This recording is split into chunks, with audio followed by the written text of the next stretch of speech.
this is B cell activation. So B cells can get activated either in thymus-dependent with thymus-dependent antigen or thymus-independent antigen.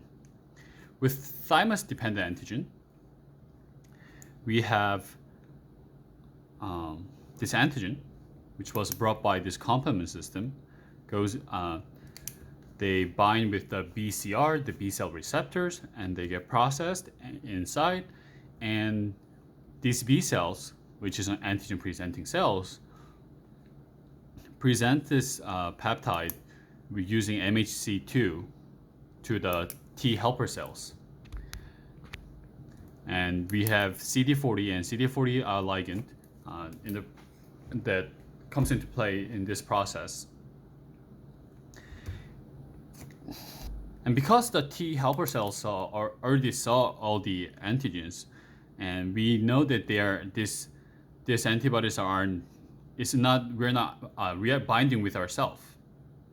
And these T helper cells they interact with this B cell is called T follicle cells, and only the T follicle cells has the CD40 and CD40 ligand. And in the process, it produced this signal transduction pathway, but yeah, it does that. And so MHC2 only able to present a protein antigen like peptide, right?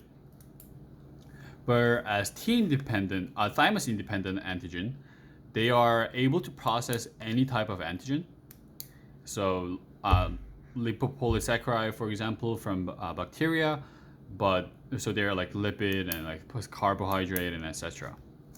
But the downside of the thymus-independent antigen is that they are they are able to react with oneself. So we don't know if it's reacting to oneself or with like the actual antigen that we need to react to.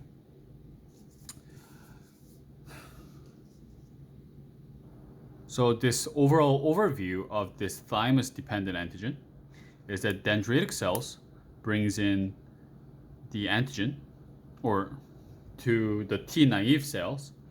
And so we have this TCR and the MHC2 class interaction going on with the CD4 on the side and CD28 and B70 and B72. And this co-stimulatory interaction happens before activation of the T cells. And once it's activated, we have the T cells that are activated follicle cells interact with these B cells with MHC2 and TCR and CD40 and CD40L, where B cell is handing the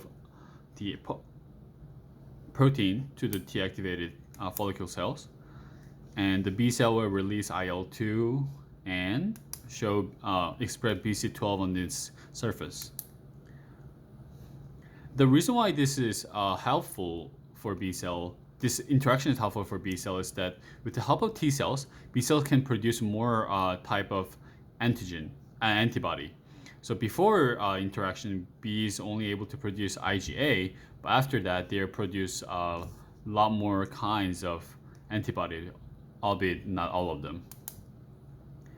And it helps with other type of isotype switching and B cells can make memory cells and affinity mutation.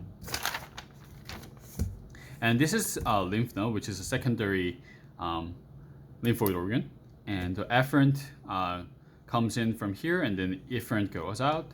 And the dendritic cells has a CCR7 receptor, and T cells also have CCR7 receptor in here, and the B cells have CXCL5 receptor.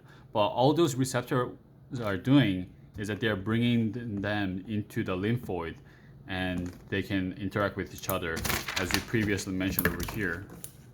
DC, dendritic cell, T cells, and B cell interactions. And this happens not only in lymph node, but in many other secondary lymphoid organs.